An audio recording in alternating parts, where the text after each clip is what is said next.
Max Verstappen has once again been let down this week by Red Bull as he has to get himself ready for a third consecutive Spa grid slide after taking the new combustion engine.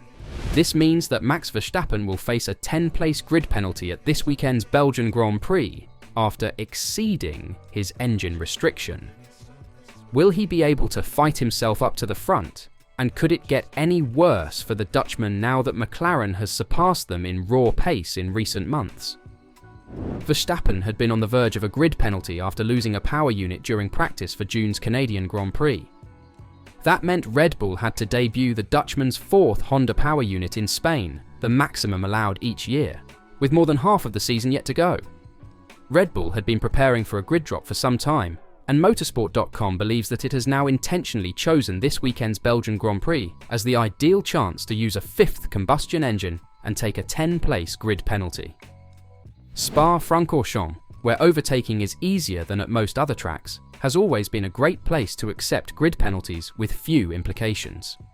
Verstappen won the race from 14th on the grid in 2022, one of 8 drivers who had engine-related grid drops, and he won from 6th last year as well. Verstappen is unlikely to have such a simple run through the order this time, as Red Bull has been caught by McLaren and Mercedes in recent weeks. McLaren won the Hungarian Grand Prix 2 on merit, but Red Bull believes it will be stronger in Spa than at the Hungaroring. Sergio Perez, Verstappen's teammate, is in the same situation, but he has already taken his 5th power unit at the British Grand Prix after a terrible qualifying session forced him to start from the back of the grid.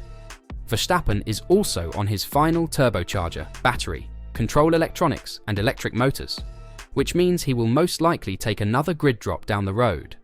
Red Bull is planning to change the specification of the RB20 after releasing a slew of modifications in Budapest, as Spa prioritizes aerodynamic efficiency above ultimate downforce creation.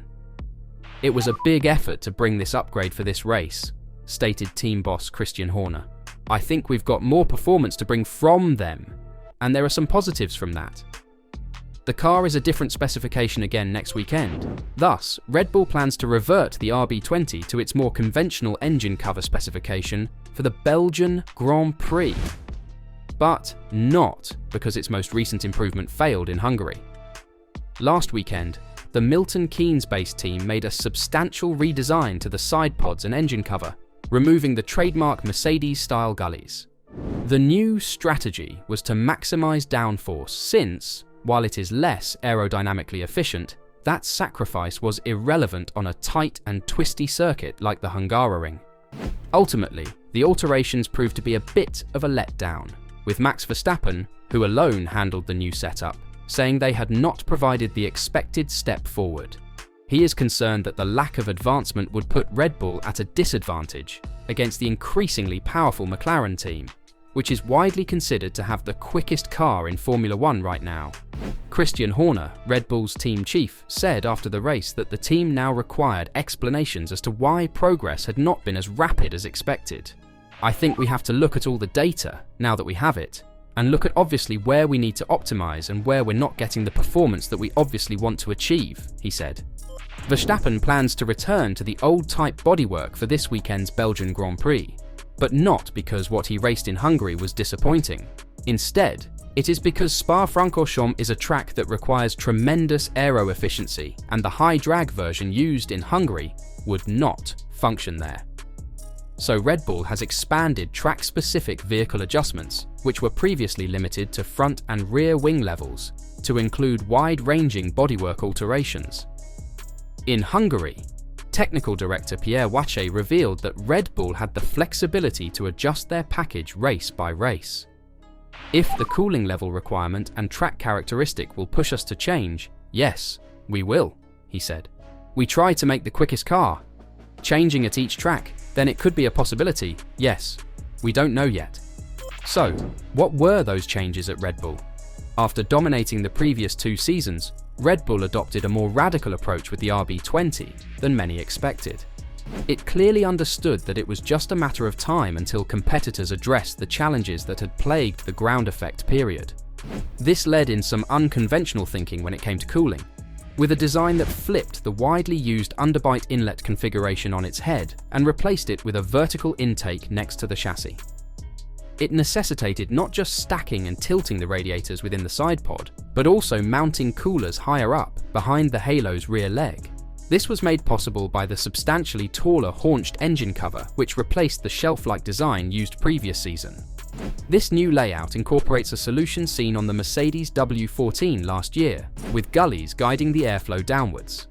However, in order to cool the aforementioned high-mounted coolers, Red Bull required extra intakes, which were installed in the space between the Halo's rear leg and the airbox.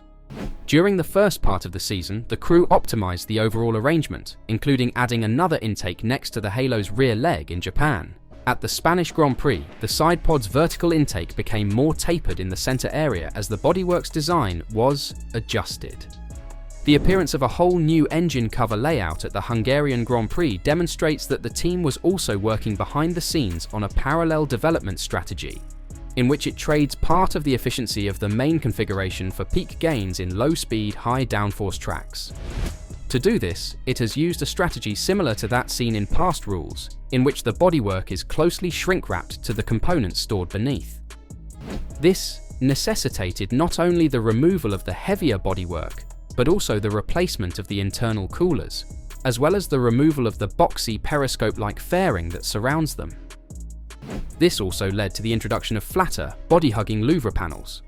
While the intakes beside the Halo, as well as the remainder of the engine cover bodywork, have been removed, the intakes beneath the airbox have been relocated.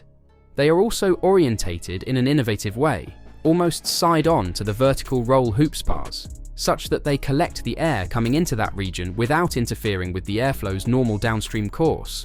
The modification in engine cover shape also allowed the team to modify the upper surface of the side pod, resulting in a substantially longer and therefore deeper gully in the downwash ramp area.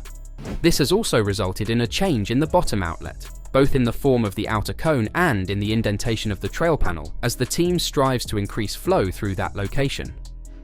An extra intake has also been added to the underside of the rear cooling outlet, around the Honda emblem, and the outlet itself has been slightly enlarged to eliminate the dip in the middle caused by the engine cover gullies. The shark fin's length and shape have also changed, with a more typical tip part developed above the extended spine outlet that now exists. Although the majors updates and changes haven't had the best of results, it does leave Red Bull with a lot of parts, in which they could now be able to make a perfect configuration for the RB20. Will this be seen at the Belgian Grand Prix?